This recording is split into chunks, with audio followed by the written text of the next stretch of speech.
আসসালামু আলাইকুম। Crown cement সকালের খবরে আমন্ত্রণ জানাচ্ছি আমি মুশফিকুস সালেহীন। আজ দিনাজপুরের কাহারোল উপজেলার সাহাপাড়া খাল খননের মধ্য দিয়ে শুরু হচ্ছে প্রধানমন্ত্রী তারেক রহমানের দেশব্যাপী খাল খনন কর্মসূচি। এতে একযোগে দেশের 53 জেলার অস্তিত্ব সংকটে পড়া খালগুলো খনন করা হবে, যার মাধ্যমে শুষ্ক মৌসুমেও পানি পাবেন স্থানীয়রা। প্রধানমন্ত্রীর খাল খনন কর্মসূচির উদ্বোধন ঘিরে নেওয়া হয়েছে সব ধরনের প্রস্তুতি। প্রধানমন্ত্রীর আগমনকে ঘিরে জেলায় সাজ রব। বিএনপি ও এর সহযোগী সংগঠনের নেতাকর্মীদের মাঝে উৎসবের আমেজ বিরাজ করছে। কর্মসূচির উদ্বোধন শেষে দিনাজপুরের ফরিদপুর কবরস্থানে মরহুম নানা নানি ও খালা বেগম খুরশিদ জাহান হকের কবর জিয়ারত শেষে এক সুধী সমাবেশে বক্তব্য রাখার কথা রয়েছে তারেক রহমানের। এই মুহূর্তে দিনাজপুরের কাহারোলে আছেন আমাদের বিশেষ প্রতিনিধি হাসান মাহমুদ। সেখান থেকে সরাসরি যুক্ত হচ্ছেন তিনি। হাসান, প্রধানমন্ত্রী কখন সেখানে পৌঁছবেন? কর্মসূচির প্রস্তুতি কেমন দেখছেন?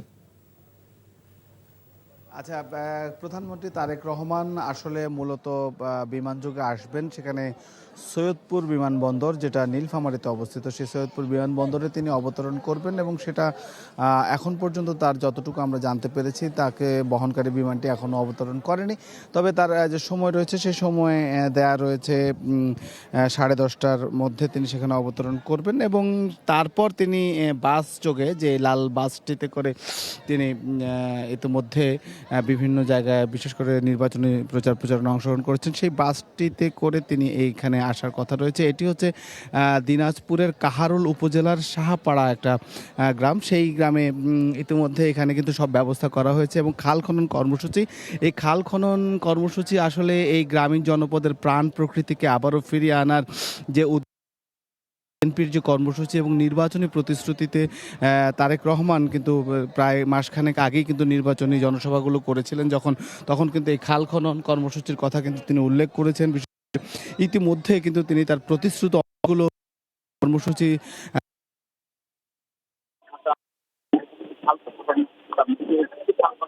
ভাতা বিতরণ এবং এই খাল খনন কর্মসূচি, তার মধ্যে একটি সেই খাল খনন কর্মসূচি করবেন। এবং আপনি যে সংবাদটি পড়েছিলেন যে সারা দেশে একযোগে প্রায় 53 থেকে 54টি খাল একযোগে উদ্বোধন করা হবে এবং এই একই দিনে কিন্তু সেই জায়গাগুলোতে কিন্তু খাল খনন কর্মসূচি অব্যাহত থাকবে। তারেক রহমান এখানে জনসভায় বক্তৃতা করবেন।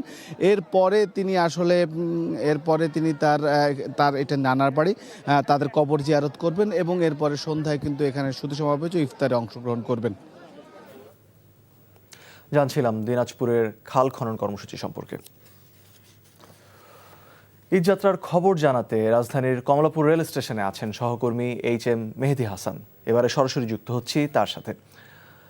মেহেদি, আজকের ঈদযাত্রার কি পরিস্থিতি দেখছেন এবং ট্রেনগুলো কি নির্ধারিত সময়ে ছেড়ে যাচ্ছে কিনা, যাত্রীরা কি বলছেন?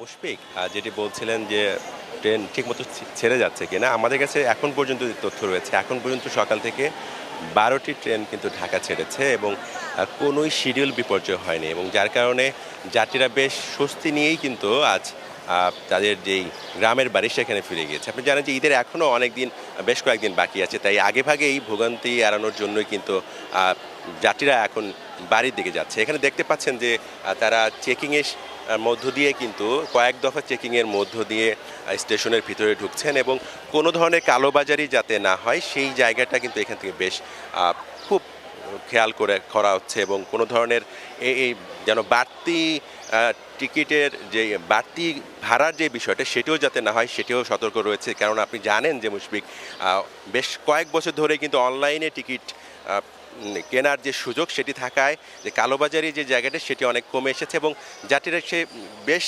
প্রশান্তি নিয়ে যাচ্ছে এবং এখানে দেখতে পাচ্ছি যারা এখনও অনেকে অপেক্ষা করছে যে তারা বাড়ি ফিরে যাওয়ার যে আনন্দ, সেই আনন্দটা উচ্ছ্বাসটা তাদের সাথে তাদের চোখে মুখে দেখতে পাচ্ছে এবং অনেকের সাথে কথা বলেছি, তারা যেটা বলছেন যে কোনো ধরনের ভোগান্তি যাতে না হয় এবং পরিবারের যাদের এখনও শেষ সময় ফিরতে হবে তাদের হয়তো পরিবারের 4 জনের মধ্যে 3 জন সদস্য হয়তো বাড়ি গিয়েছে, কেউ হয়তো শেষ সময় যাবেন। তবে সব মিলে এখনকে যে জায়গাটা, যে ভোগান্তিহীন যে যাত্রা বিগত কয়েকটি ঈদে আমরা দেখতে পেয়েছি, তার কিন্তু ব্যত্যয় হয়নি, খুব ভোগান্তি ছাড়া যাচ্ছে এবং এই যে একটা ব্যবস্থাপনা, সেই ব্যবস্থার জন্য তারা সরকারকে সাধুবাদ জানিয়েছেন এবং এই ধরনের ব্যবস্থা যেন সবসময় হয় এবং শুধু ট্রেন না, সব জায়গায় যেন এটি বাস্তবায়ন করা যায়, সুন্দরভাবে সুশৃঙ্খলভাবে বাড়ি ফিরে যাওয়া এবং নিরাপদে আবার ফিরে আসার যে বিষয়টি সবটি যেন নিশ্চিত করতে পারে সরকার, সেই প্রত্যাশা তারা ব্যক্ত করেছেন। তো এখন পর্যন্ত শিডিউল বিপর্যয়ের কোনো খবর আমাদের কাছে নেই, যাত্রীরা বেশ আরামদায়কভাবেই বাড়ি ফিরছে।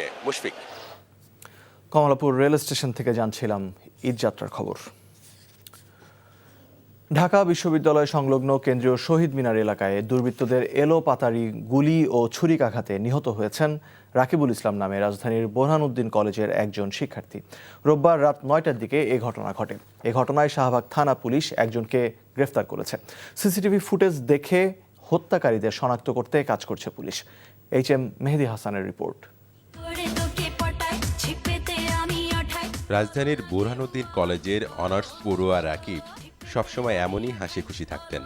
মজার সব কন্টেন্ট বানিয়ে সামাজিক যোগাযোগ মাধ্যমেও হয়ে উঠেছিলেন বেশ জনপ্রিয়। কিন্তু কে জানতো হঠাৎ দুর্বৃত্তদের গুলি আর ছুরিকাঘাতে নিভে যাবে তার জীবন প্রদীপ।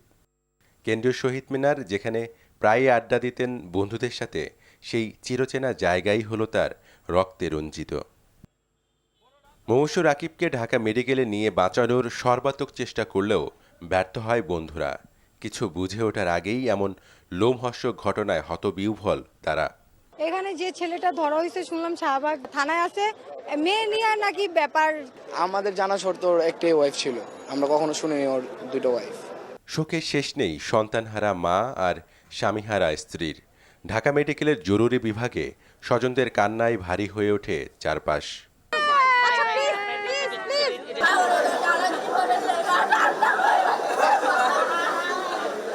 দুর্বৃত্তদের একজনকে শাহবাগ থানা পুলিশ গ্রেফতার করলেও বাকিরা পালিয়ে যেতে সক্ষম হয়। পুলিশ জানায় এ ঘটনায় মামলা দায়েরের প্রস্তুতি চলছে। ইতোমধ্যে সংগ্রহ করা হয়েছে সিসিটিভি ফুটেজ।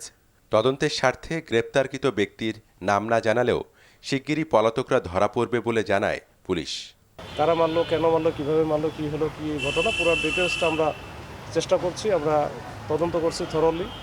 একজনকে যেহেতু আমরা পাইছি, আমরা তার মাধ্যমে অন্যগুলান যেন আমরা দ্রুত আমরা হাতে পেতে পারি, সেইটা আমরা চেষ্টা করছি। নিহত রাকিবের মরদেহ ময়না তদন্তের জন্য মর্গে রাখা হয়েছে। আইনি প্রক্রিয়া শেষে মরদেহ হস্তান্তর করা হবে পরিবারের কাছে। HM Mehedi Hasan, NTV news, Dhaka. রাজধানীর উত্তরায় গতরাতে এক রিকশা চালককে পিটিয়ে হত্যার পর মরদেহ গুম করার অভিযোগে একটি শপিং কমপ্লেক্স ঘেরাও ও ভাঙচুর চালানো হয়েছে। এই ঘটনায় পুলিশের সাথে রিকশা চালকদের 2 দফা ধাওয়া পাল্টা ধাওয়া হয়। বর্তমানে পরিস্থিতি নিয়ন্ত্রণে রয়েছে। ঘটনাস্থলে অতিরিক্ত পুলিশ ও সেনাবাহিনী মোতায়েন রয়েছে। পুলিশ জানায়, রোববার রাতে ওই শপিং কমপ্লেক্সের নিরাপত্তা প্রহরীর সঙ্গে এক রিকশা চালকের বাকবিতণ্ডা হয়, যা এক পর্যায়ে হাতাহাতিতে গড়ায়।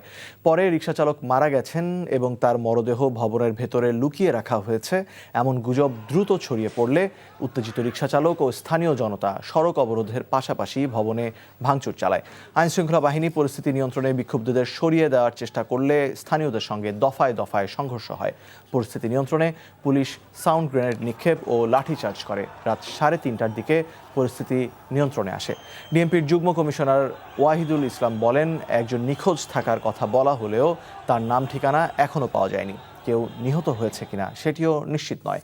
বিষয়টি নিশ্চিত হতে সিসিটিভি ফুটেজ পরীক্ষা করা হবে। খেলার খবর, ক্রিকেট। পাকিস্তানের বিপক্ষে সিরিজ জিতলেও ব্যাটারদের পারফরমেন্স নিয়ে তৃপ্ত নন মেহেদী হাসান মিরাজ। তবে বিশ্বকাপের আগে টানা এমন উইকেটেই খেলতে চান বাংলাদেশের অধিনায়ক। আমাদের কিছু জায়গায় ল্যাকিংস আছে, ব্যাটসম্যানদের রেসপন্সিবিলিটি নিতে হবে।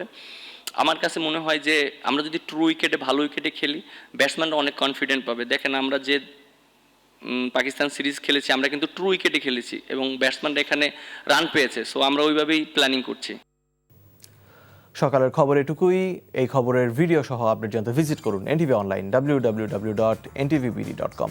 এছাড়াও NTVর জনপ্রিয় সব অনুষ্ঠান ও খবরের আপডেট জানতে ভিজিট করুন আমাদের ইউটিউব ও ভেরিফাইড ফেসবুক পেজ। 12টায় মধ্যাহ্নের খবর দেখার আমন্ত্রণ রইল। ধন্যবাদ সবাইকে।